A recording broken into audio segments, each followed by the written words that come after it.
Football, sliced and diced with Sedgemoor FM and Somerset FA. Relax. Okay. Welcome to Sliced and Diced. We're having an open and honest conversation about local football.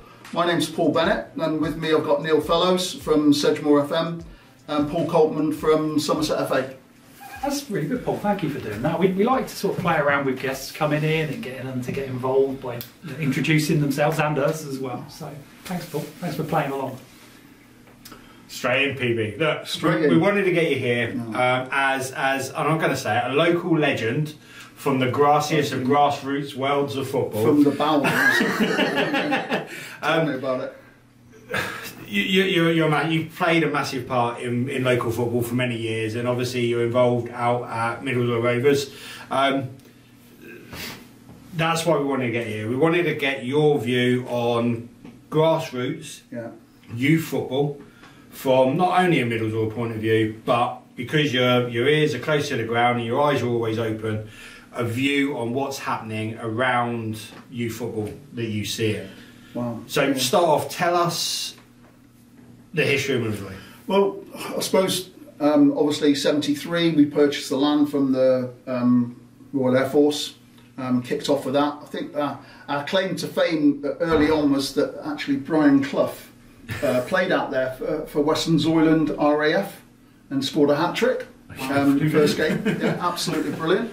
Obviously teams in the Taunton district for years and years and years. So men's adult teams, no juniors. Then we decided we were getting fairly successful first and second in the Taunton district first division, and we had the opportunity to move up into the Somerset Senior League. And there was a lot of and ahhing really on whether we could do that, whether we could make that jump, because we had, for instance, we had to widen the pitch. So there's a lot of work off field as well as on field. We knew we had the team to do it. Whether we could sort of comply with the rules and regulations off field in terms of the size of the pitch and the facilities that we had. At that time it was an old RAF building with, actually it was colder inside than it was out, but sometimes it was awful.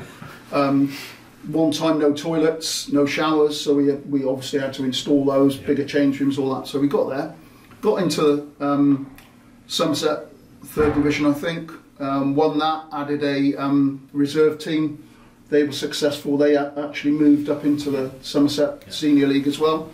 So now we've got two sides in the Somerset Senior, one in the Prem, one in the First Division, and we're hoping that that first team will gain promotion this year to go into the new Western Peninsula League, which is forming 2023-24.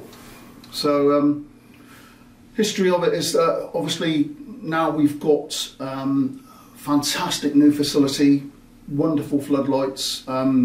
It's taken probably 12 years of hard work to get to where we are now, going through the Football Foundation, some of the Sport England, granting bodies from all over the local area, trying to get enough money to build a nice new facility and improve the quality both on field and off field.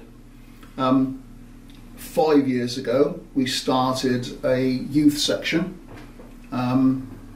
and now we've from one under 19 then we've now got age groups from under 7 to under 15. We literally in October of last year just started up our first girls only football group.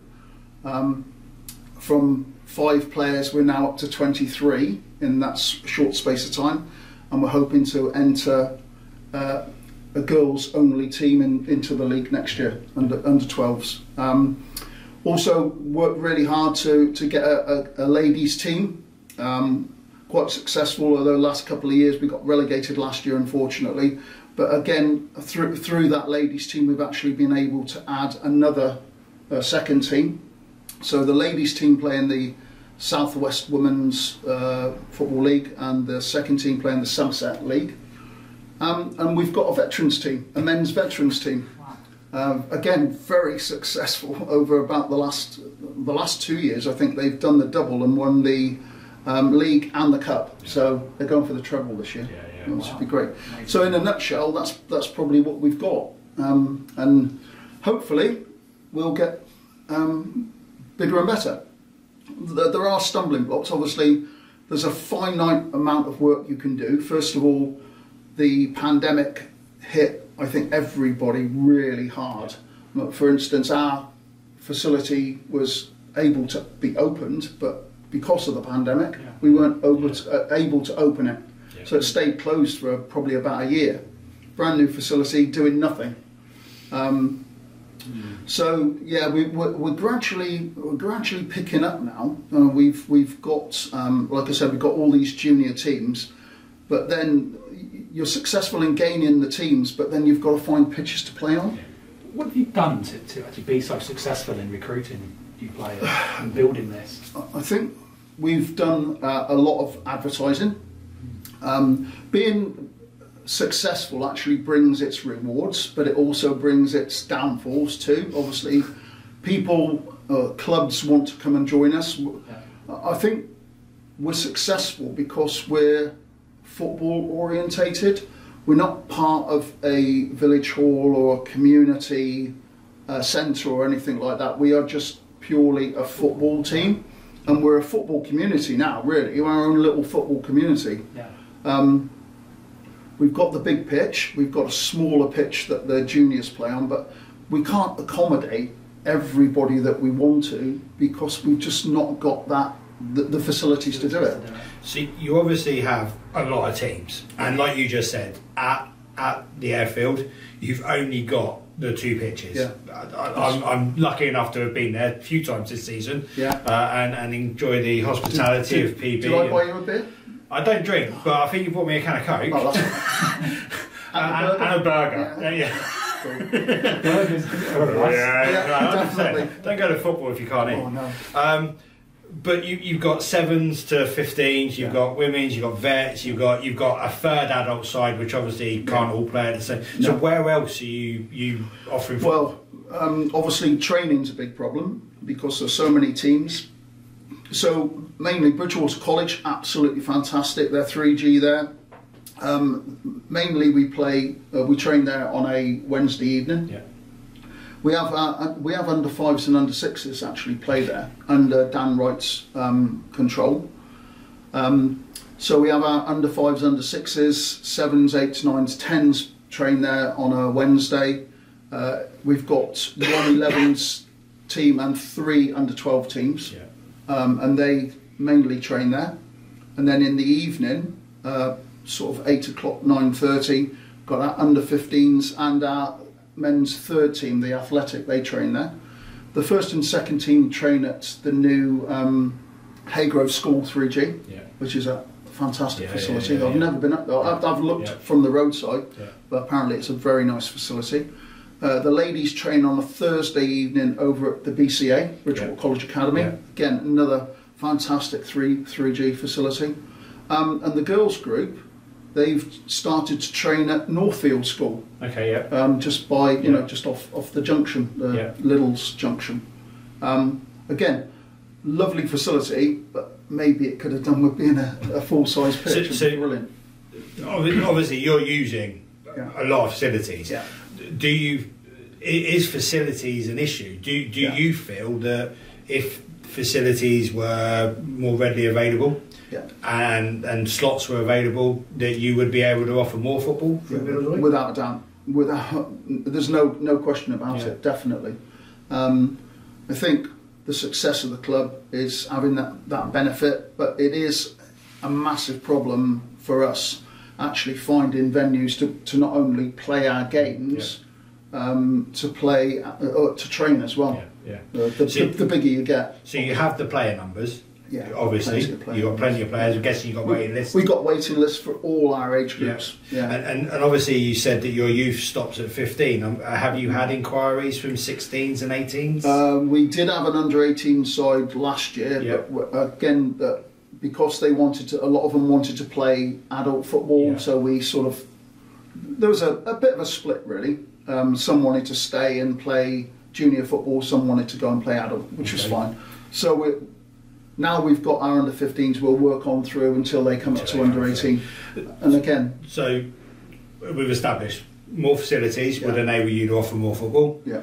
You've got the players. Yeah. So then for the missing link, I would guess, is volunteers and coaches and so on and so forth. Volunteers, again, with the pandemic, I think people were insular. They were looking after themselves, which is quite right in that they were staying at home and doing the right things during the pandemic. We found that it's the pickup now, since we've come out of that, is quite slow. We always do with new coaches. But the volunteers really are the important ones. People to get involved, working, doing burgers and coffees behind the important jobs. Yeah, the important jobs. And they are really important. You can't have on-field stuff going on without the off-field stuff as well. Yeah. So it's really important to try and engage with those volunteers, bring them into the club, look after them, and hopefully improve the facilities and the quality of the football that's played. So that was going to be my last question. Was where you are. You've obviously you're set up really well, and your plans for the future in developing the main pitch and that there. What have you got around you potentially that you can develop to have your youth on site as opposed to playing off site? There's virtually nothing really. I mean, obviously we're out on the aerodrome, which is just outside Weston-Zoyland, on the left-hand side as you go out of Weston-Zoyland towards Middlezoy. Lots of land around, but unfortunately not ours. Owned by we have inquired about rental, but nothing at the moment. So we're looking all the time for land that we can rent, or for pitches that we can rent to play. Obviously the 3Gs are great for us because the men's third team, for instance, can play their games on that 3G, and it's virtually playable every week. Some of the pitches that you can rent 4 or 5 times, well, more than that. Obviously, when we get a real dance patch, they're called off. So then it puts you back during the season. So then you're playing Tuesdays, Thursdays, and Saturdays too. Obviously, with the cancellations, I'm making an assumption here, so shoot me down. But will you be looking at playing some of your youth games under the lights as the season progresses? Maybe if we're punished, if we need to, I think that's probably what we'll have to do. I mean, from my point of view, I'd love to see it. Yeah, and that's what I was going to say. From my point of view, and I think from Sedgemoor's point of view, to be able to have that and have youth football under the lights for parents, grandparents, adult players to come and watch, I think that would be fantastic. I agree. I think to do that, obviously you've got to look at the fact that we've got 2 adult men's sides playing probably 22 home games a season on that pitch. We've got a ladies' side. They probably only play about 8 to 10 home games a year on a Sunday. But then if you're going to introduce maybe an under-16 side next year, they'll probably play about 11, 12 games a season there as well, home games. So you've got to be careful. You can't overplay the pitch, of course, because obviously we don't want to wear it out, and we want to keep it for future generations and work on it for future generations. Thanks, Paul. It's been really pleasure. Fantastic to understand what you're doing at a youth level, to kind of like nurture the next generation of footballers. And thanks for watching this episode. My voice is going to go. Paul, do you want to do the end of it? No, of course I can. As Neil was saying, thanks for watching this episode of Slice and Diced. If you have watched this far, and I really hope that you have, please put in the comments, put the words "best boots." That's obviously what all of the players out at Middlezoy wear.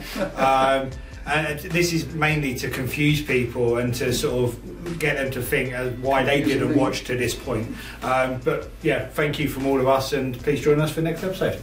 If you've enjoyed this episode, please subscribe to the channel. And if you want to get extra content and support the channel, then check out the Patreon link in the description.